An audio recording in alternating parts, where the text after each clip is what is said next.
Hey guys, welcome back to Optin Influencers. आज हम कुछ कॉइन्स के लेकर बात करेंगे। बिटकॉइन की भी बात तो करेंगे, ऑल्ट कॉइन्स को भी देखेंगे। काफ़ी यहाँ पर दिन बाद मैं आपसे बात कर रहा हूँ, काफ़ी दिन नहीं, काफ़ी देर बाद, लेकिन आप लोग को एक सॉलिड अपडेट मिलेगी, मेरा वादा है। शुरू से अंत तक बने रहिएगा, ठीक है। आपके पसंदीदा सारे कॉइन्स इस अपडेट में कवर हो जाएंगे, ठीक। And let's go right into the video. And सबसे पहले हम बात करते हैं बिटकॉइन के 1 आवर टाइम फ्रेम के चार्ट को। और 1 आवर टाइम फ्रेम के चार्ट पे हम देखें तो इस मंथ का जो हमारा हाई गया है, करंट मंथ का जो हाई हमारा है, वो यहाँ पर बैठा है अराउंड 28,500 के अराउंड। और जहाँ पर हम गए थे कुछ दिन पहले, आई गेस 2 अक्टूबर की तारीख को। और उसके बाद इस महीने का जो लो है हमारा करंट मंथ का, वो अराउंड करंट मंथ का लो हमारा अभी करंटली यही होगा जहाँ तक हम आए थे रिसेंटली, 26,500 वगैरह अक्टूबर में एंटर करते ही। हाँ, यहाँ ये वाला 26,500 का करंट मंथ लो है। तो अभी हमारे लिए बेरिशनेस के सीन क्या होंगे, हम अगर इस महीने के लो के नीचे आते हैं तो हम और बेरिश हो जाएंगे। और इसी जगह पे मैंने आप लोग को एक लॉन्ग भी ओपन करने को बोला था। ये ट्विटर पे आपको मिल जाएगा अगर आप मेरे ट्विटर पे मुझे फॉलो करते हो तो, ठीक है। ये हमारा ट्विटर है और यहाँ पर मैंने आपको इस कॉल के लेकर अपडेट देकर रखी हुई थी, ठीक है। ये हमारी वो कॉल है जो मैंने आपको बताई हुई थी। देखो यहाँ पर कुछ इस तरह से स्ट्रक्चर बन रहा था। ये भी 1 आवर का चार्ट ही था और ये 1 आवर का चार्ट अभी भी है। तो इसमें यहाँ पर देखो किस इस तरह से पैटर्न फॉर्म हुआ। हमें ऑलमोस्ट यहाँ से आपको 2% का पंप बिटकॉइन में मिला था। उसके बाद हालांकि हम नीचे आ गए।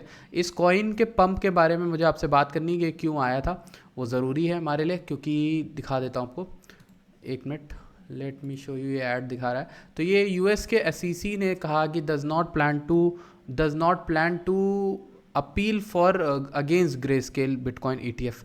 तो यहाँ पर एक सोर्स से पता चला था कि जो यूएस गवर्नमेंट, यूएस का एसईसी है, वो यहाँ पर री अपील नहीं करेगा केस में, जिसमें अभी रिसेंटली एसईसी ने कहा था कि कोर्ट ने एसईसी से कहा था कि आप क्यों बार बार ग्रे स्केल की बात को नहीं मान रहे हो और बार बार उसको रिजेक्ट करे जा रहे हो, ठीक है।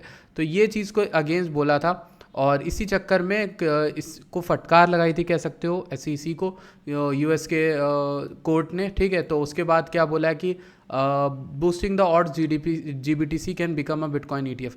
तो ग्रे स्केल का जो बिटकॉइन ईटीएफ है वो अप्रूव हो सकता है लाइकली। इस चक्कर में कुछ लोगों ने स्पेकुलेशन लगाई और इसलिए माना जा रहा है कि हो सकता है ये अप्रूव हो जाए, ठीक है, बिटकॉइन का ईटीएफ यहाँ पर।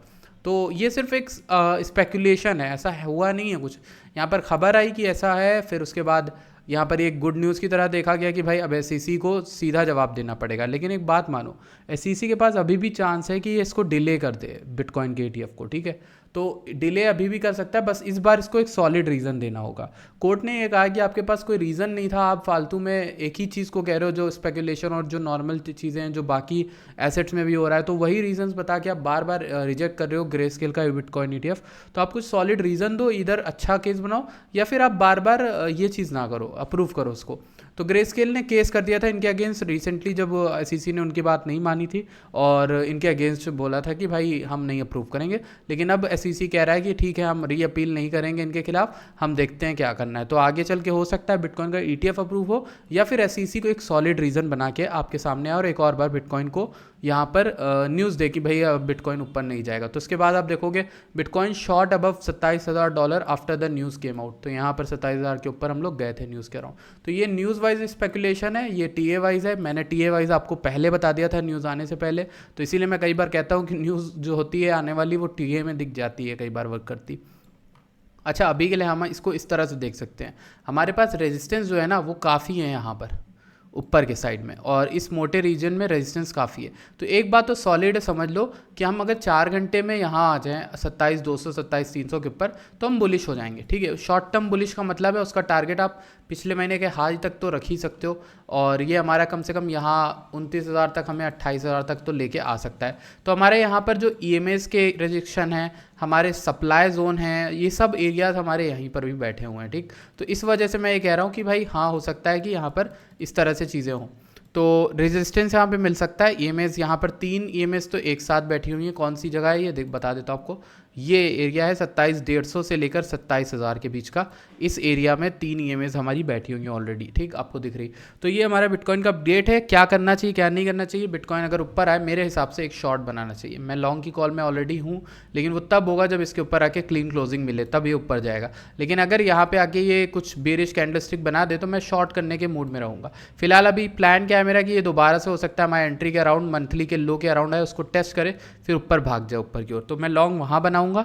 और शॉर्ट बनाना होगा तो मैं ऊपर थोड़ा सा पंप करने पे नीचे शॉर्ट की ओर बनाऊंगा। और लॉन्ग बनाना है तो यहाँ नीचे की ओर जब ये ऐसे लेने आएगा तब मैं वहाँ लॉन्ग बनाऊंगा। तो इस तरह से बिटकॉइन का अपडेट है। नेक्स्ट हम बात कर लेते हैं कुछ टोकन्स के बारे में जिनकी हमें बात करनी है। बिटकॉइन कुछ इस तरह से वर्क कर रहा है, आपको दिख जाएगा, इस तरीके से दिख रहा है चार्ट बिटकॉइन का इस समय।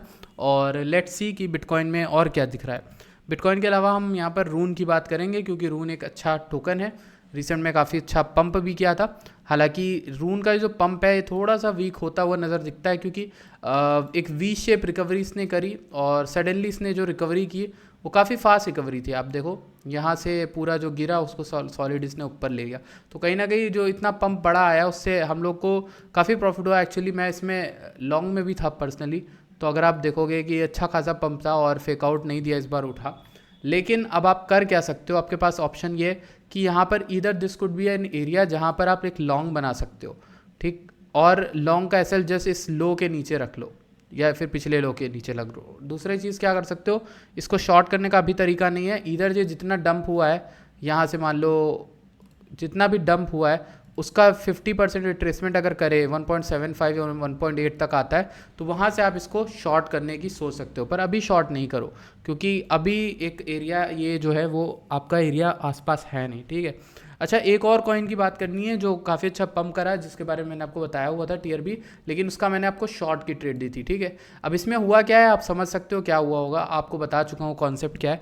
टीआरबी में शॉर्ट स्क्वीज आई है बहुत तगड़ी वाली, हालांकि यहाँ पर हर कोई शॉर्ट करके बैठा था। यहाँ पर देखो जो एरिया मैंने आपको बताया था कि इसके नीचे क्लोजिंग करेगा तो हम शॉर्ट बना सकते हैं, और लो हमारा पहला टारगेट हिट भी हो गया। जो बात मैंने आपसे बोली थी कि ऊपर जाके नीचे आता है अगर, तो जब ये नीचे आया था 45 पे, जिन्होंने भी शॉर्ट लिया होगा वो 40 की तक अगर टारगेट लेके चले थे तो 41 तक उन्हें यहाँ कॉइन आता दिखा था। उसके बाद कॉइन ऊपर जाता है और रीटेस्ट करता है हमारे एग्जैक्ट एरिया पे ग्रीन वाले, और वहाँ से बहुत अच्छा पंप आता है। अब ये जो पंप है ना, ये पूरी तरह से मैनिपुलेटेड पंप है और इसमें बहुत ज़्यादा हाई लेवल पे रिटेलर्स को फंसाया जा रहा है। टॉप सेल करके सब इस वीक में निकल गए हैं, वेल्स जो हैं वो निकल गए हैं। तो ये कहीं ना कहीं 1 2 3 4 5 अगर आप देखोगे तो ये 5th वेव हो सकती है। क्यों हो सकती है आप देख सकते हो इसको, 1st 2nd 3rd 4th and 5th, and this could be a 5th wave. और 5th वेव है तो यहाँ पर ABC करके पैटर्न से करेक्शन होगा, मुझे लगता है काफ़ी नीचे आ सकता है। अभी भी मैं इस कॉइन को लेकर बेरिश रहूँगा, और मेरा अब ये मानना है कि अब यहाँ पर इसने 5th वेव में लिक्विडिटी हंट कर ली है, हो सकता है अब ये अच्छी तरह से नीचे आने को रेडी हो जाए, ठीक है। तो टीआरबी का ये एक अपडेट है। इसके साथ एक और कॉइन है जो काफ़ी ज़्यादा पंप हुआ है, जिसका नाम है बॉन्ड, और बॉन्ड नाम का टोकन है। ये काफ़ी ज़्यादा पंप हो गया है, 1.5 से डायरेक्ट ये 6 चला गया है। तो इसमें भी उसी तरह का कुछ डिमांड सेक्टर हमें देखने को मिलता है। लेकिन ऐसे कॉइन्स में आप क्या कर सकते हो, आप वेट कर सकते हो। वेट करने के लिए आपको करना क्या होगा, इस तरह का फिब टूल यूज़ करो और रिट्रेसमेंट ड्रॉ करो कि कहाँ तक भाई रिट्रेस कर सकता है। तो रिट्रेस कम से कम ये 4 साढ़े 3 तक तो कर ही सकता है, वहाँ आएगा तो आप इसमें लॉन्ग बनाने की सोच सकते हो, अभी मत सोचो। बात करते हैं लिंक की। लिंक की भी काफ़ी ज़्यादा यहाँ पर लोगों की रिक्वेस्ट आ रही है, लिंक को भी देख लेते हैं व्हाट इज़ इट डूइंग। तो मैंने यहाँ पर लिंक का आपको ये इस तरह का ट्रेड बताया हुआ था। तो सी स्ट्रक्चर मेरे हिसाब से थोड़ा सा नीचे 6.97 के अराउंड है, तो अभी वो फॉर्म नहीं हुआ है, तो अभी भी लिंक उसी रास्ते पर है, हो सकता है वो लिंक का स्ट्रक्चर फॉर्म हो। लेकिन मैंने आपको एक और चीज़ इंटरेस्टिंग बताई हुई है लिंक में ऑलरेडी, और वो लास्ट में डिस्कस की थी। इस तरह का स्ट्रक्चर है लिंक में, हमारे यहाँ पर अच्छा खासा गोल्डन जोन दिखता है और यहाँ पर अच्छा खासा बाउंस भी बन सकता है। रिट्रेसमेंट तो लिंक ने काफ़ी अच्छा कर लिया, अपने जो डंप से पंप तक जितना भी ऊपर गया था उसका पूरा रिट्रेसमेंट इसने कर डाला है। सो ये एक लिंक की अपडेट थी। बात कर लेते हैं कॉस्मोस के बारे में भी, इसी टाइम पीरियड में लगे हाथ। कॉस्मोस काफ़ी ज़्यादा डंप हो गया। हाँ, ये मुझे काफ़ी अच्छा बाइंग के और लगता भी है, इसको आप DCA कर सकते हो अगर आप चाहो तो। काफ़ी अच्छे एरिया पर आ गया है ऑलरेडी, यहाँ पर आया था लास्ट टाइम आई गेस 27 जून 2022 में। RSI हमें कुछ इस तरह का स्ट्रक्चर दिखा भी रहा है, ठीक। इंटरेस्टिंग बात हमारे लिए ये है कि दोनों जगह में प्राइस वही है, RSI में बुलिश डाइवर्जेंस है, तो ये अच्छे खासा प्ले आउट कर सकता है। एक और टोकन को देख लेते हैं। अभी सोलाना की हम बात करते हैं तो सोलाना काफ़ी अच्छा टोकन है। इसकी बात जब मैंने आपसे लास्ट की थी तो आई गेस यहाँ पर बात की थी कि ये करेक्शन आएगा, और आ भी गया, लेट्स सी 4 घंटे में। So it has come to the area जहाँ पर मैंने आपको बताया 0.5। सो 0.5 से 0.618 के बीच में आया हुआ है ऑलरेडी 21 के अराउंड। तो ये पंप हुआ था हमारा शायद $25 के अराउंड।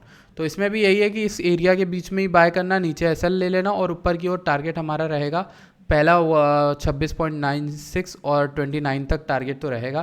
फिर उसके बाद हमारा टारगेट 37 हो सकता है। थर्ड टारगेट हमारा हो सकता है ऑलमोस्ट $44। ओके, सो इस तरह से इसमें हम टारगेट्स देखेंगे। और सोलाना स्ट्रांग है, मैं इसको बाय करने का ही सजेशन दूंगा। अगर आपको इस बेयर मार्केट में कुछ इकट्ठा करना है आप सोलाना ले सकते हो। काफ़ी अच्छा आरएसआई स्ट्रक्चर भी है, काफ़ी अच्छा प्राइस स्ट्रक्चर भी है, ठीक है, इसको भी लिया जा सकता है। So that's it for my side, thank you so much for joining this video. I will see you guys in the next video, till then bye bye.